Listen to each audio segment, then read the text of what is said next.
আসসালামু আলাইকুম। আমন্ত্রণ বাংলা ভিশন সংবাদে আপনাদের সাথে আছে আমি শাকিলা সোবহান। শুরুতেই বিআরবি কেবল সংবাদ শিরোনাম।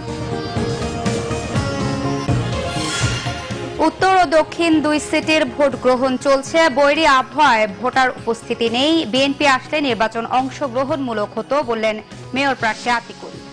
পাকিস্তানের কবজায় বন্দী পাইলটকে অখ্যাত মুক্তি দেওয়ার আহ্বান ভারতের। মোদির বিরুদ্ধে পরিস্থিতি ঘোলাটের অভিযোগ কংগ্রেস সহ 21টি বিরোধী দলের। নিউজিল্যান্ডের বিপক্ষে প্রথম টেস্টে 234 রানে অল আউট বাংলাদেশ, তামিম ইকবালের সেঞ্চুরি।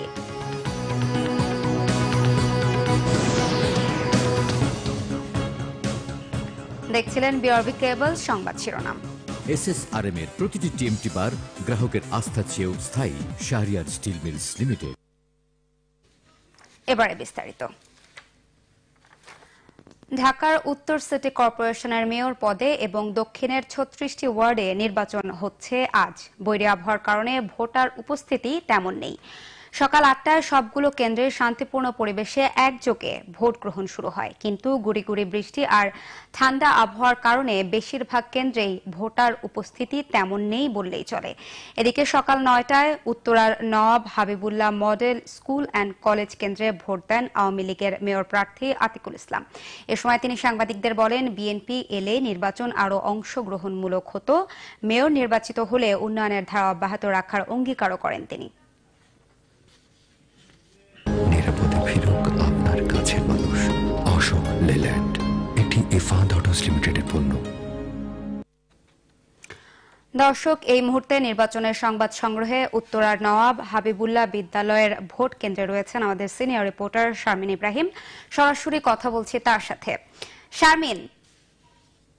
শারমিন, ভোটার উপস্থিতি আপনি কেমন দেখতে পাচ্ছেন? আর মেয়র প্রার্থী আতিকুল ইসলাম ছাড়া অন্য প্রার্থীরা কি ভোট দিয়েছেন?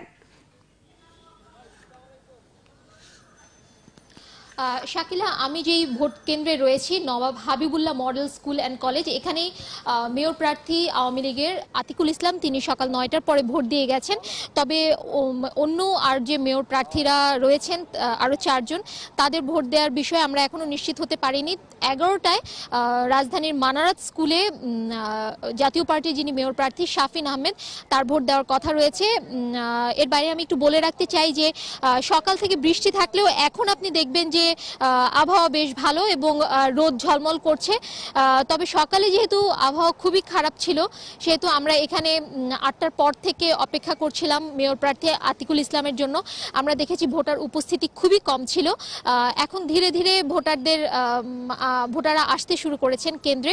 এখানে 4টি কেন্দ্র রয়েছে এই নবাব হাবিবুল্লাহ মডেল স্কুল অ্যান্ড কলেজে। সে 4টি কেন্দ্রে প্রায় 10,000-এর মতো ভোটার রয়েছে। তবে আমি যদি সকাল থেকে হিসেব করি 2 ঘন্টায় আসলে 150-র মতো ভোটার এখানে ভোট দিয়েছেন। তবে পুরোটাই আসলে আবহাওয়ার কারণে। আরেকটি বিষয় এখানে ফ্যাক্টর হতে পারে, সেটা হলো যে এই ঢাকা উত্তরের মেয়র নির্বাচন হচ্ছে 54টি ওয়ার্ডে। তবে নতুন যে 18টি ওয়ার্ডে সেখানে কাউন্সিলর নির্বাচনগুলো হচ্ছে। বাকি যে 36টি আগের ওয়ার্ড যেগুলো, সেখানে আসলে কাউন্সিলর নির্বাচন যেহেতু হচ্ছে না, সেহেতু আসলে ভোটার উপস্থিতি কিছুটা কম হতে পারে। যেহেতু কাউন্সিলর ভোটের ব্যাপারে কাউন্সিলররা বেশি আগ্রহী থাকেন ভোটারদের কেন্দ্রে আনার বিষয়, সেই বিষয়টা যেহেতু এই 36টি ওয়ার্ডে হচ্ছে না, সেহেতু এই 36টি যেগুলো পুরনো ওয়ার্ড, সেখানে আসলে ভোটার উপস্থিতি কিছুটা কম হবে এরকম আশঙ্কা নির্বাচন কমিশন এবং প্রার্থীরাও করছেন। তো যেহেতু এখন রোদ উঠেছে, আবহাওয়া যদি এই ধরনেরই থাকে, তাহলে যে ছুটির আমেজ সেই অনুপাতে ভোটার উপস্থিতি হয়তো বেলা বাড়ার সাথে সাথে আরও বাড়বে। এবং এখন পর্যন্ত আমরা তেমন কোনো বিশৃঙ্খলার কোনো ঘটনা জানতে পারিনি। এইরকম পরিস্থিতি চললে এবং ভোটারদের মাঝেও আমরা কথা বলে, যারাই ভোট দিতে এসেছেন তাদের সাথে কথা বলে যেটা জানতে পেরেছি যে ভোটের যে পরিবেশ, তাতে তারা সন্তুষ্ট এবং সেই সন্তুষ্টি আমাদের জানিয়ে গেছেন। তো বেলা 10টা কিছুক্ষণ পরে প্রধান নির্বাচন কমিশনার উত্তরার একটি কেন্দ্রে ভোট দেবেন। আমরা সে বিষয়ে আপনাদের পরবর্তী সংবাদে জানাতে পারবো। জি শারমিন, আপনাকে ধন্যবাদ। দর্শক, এই মুহূর্তে নির্বাচনের আরো খবর সংগ্রহে রয়েছেন আমাদের রিপোর্টার রিয়াদ তালুকদার। আমরা এখন সরাসরি কথা বলছি তার সাথে। রিয়াদ, ভোটের সর্বশেষ খবর কি আছে আপনার কাছে? আর ভোটাররা কি আসতে শুরু করেছেন ভোট দিতে? আপনি আমাদেরকে জানাবেন।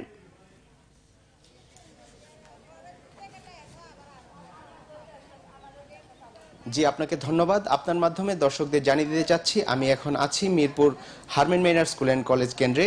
তো এখানে যে বিষয়টি আমরা দেখতে পেয়েছি যে সকাল থেকেই কিন্তু বৃষ্টি পড়ছে। তো এখন পর্যন্ত কিন্তু ওভাবে ভোটার উপস্থিতি লক্ষণীয় দেখা যায়নি, তবে ভোটাররা এক দুজন করে আসছে এবং তারা তাদের ভোট দিয়ে যে যার মতো চলে যাচ্ছে। তো আমি সকাল থেকেই মোহাম্মদপুর, মিরপুর এবং আরও কয়েকটি ভোট কেন্দ্রে ঘুরে দেখেছি। তো সবগুলোতে দেখা যাচ্ছে যে সকালবেলা ভোটারদের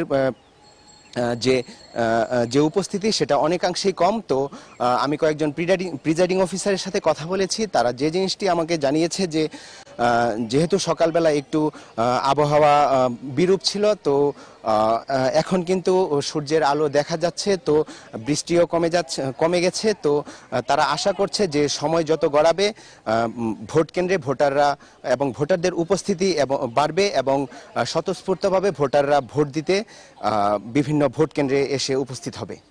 এই ছিল আমার কাছে থাকা সর্বশেষ সংবাদ। রিয়াদ, আপনাকে ধন্যবাদ। আন্তর্জাতিক প্রসঙ্গ, হামলা চালাতে গিয়ে পাকিস্তানের বিধ্বস্ত বিমানের পাইলটকে অবিলম্বে অক্ষত অবস্থায় মুক্তি দেওয়ার আহ্বান জানিয়েছে ভারত। প্রধানমন্ত্রী নরেন্দ্র মোদীর বিরুদ্ধে পরিস্থিতি ঘোলাটে করে ফায়দা নেয়ার অভিযোগ তুলেছে কংগ্রেস সহ 21টি বিরোধী দল। ভারতে নিযুক্ত পাকিস্তানের রাষ্ট্রদূতকে তলব করে সীমান্তে পাল্টাপাল্টি হামলার নিন্দা জানানো হয়। সেই সাথে ভারতের বিমান ভূপাতিত হবার পর আটক পাইলটকে অক্ষত অবস্থায় দ্রুত মুক্তির দাবি তোলা হয়েছে। অপ্রীতিকর পরিস্থিতি এড়াতে নয়াদিল্লিতে অবস্থিত পাকিস্তান দূতাবাসের বাইরে নিরাপত্তা বাড়ানো হয়েছে। উত্তেজনাপূর্ণ পরিস্থিতির জেরে 24 ঘণ্টার মধ্যে দ্বিতীয় দফায় সামরিক বাহিনীর প্রধান এবং প্রতিরক্ষা ও নিরাপত্তা উপদেষ্টার সাথে বৈঠক করেছেন প্রধানমন্ত্রী নরেন্দ্র মোদী। তবে কাশ্মীর পরিস্থিতি ঘোলাটে করে নির্বাচনী ফায়দা তোলার অভিযোগ উঠেছে তার বিরুদ্ধে। পার্লামেন্টে 21টি বিরোধী দলের বৈঠক শেষে মোদীর সমালোচনা করেন কংগ্রেস সভাপতি রাহুল গান্ধী। এদিকে পাকিস্তানে পার্লামেন্টের অধিবেশনে উপস্থিত হয়ে সীমান্ত পরিস্থিতি ব্যাখ্যা করেছেন সেনাপ্রধান কামার জাভেদ বাজওয়া। যুদ্ধ এড়াতে আলোচনাকে সর্বোচ্চ গুরুত্ব দেওয়ার তাগিদ দেন সরকার ও বিরোধী দলের নেতারা। এবারে ক্লেমন খেলা সংবাদ।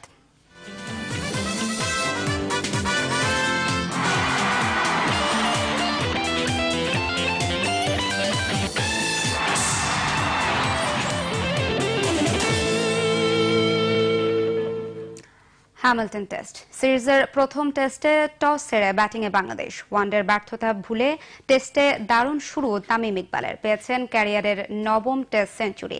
তারপরও বাংলাদেশ প্রথম ইনিংসে অল আউট হয়েছে 234 রানে। প্রথম ইনিংসে ব্যাট করতে নেমে নিউজিল্যান্ডের সংগ্রহ বিনা উইকেটে 12 রান। টস হেরে ব্যাটিংয়ে নামে বাংলাদেশ। তামিম ইকবালের আক্রমণ। ধারাবাহিক নাটক জায়গির মাস্টার, রচনা ও পরিচালনা এস এ হক অলিক।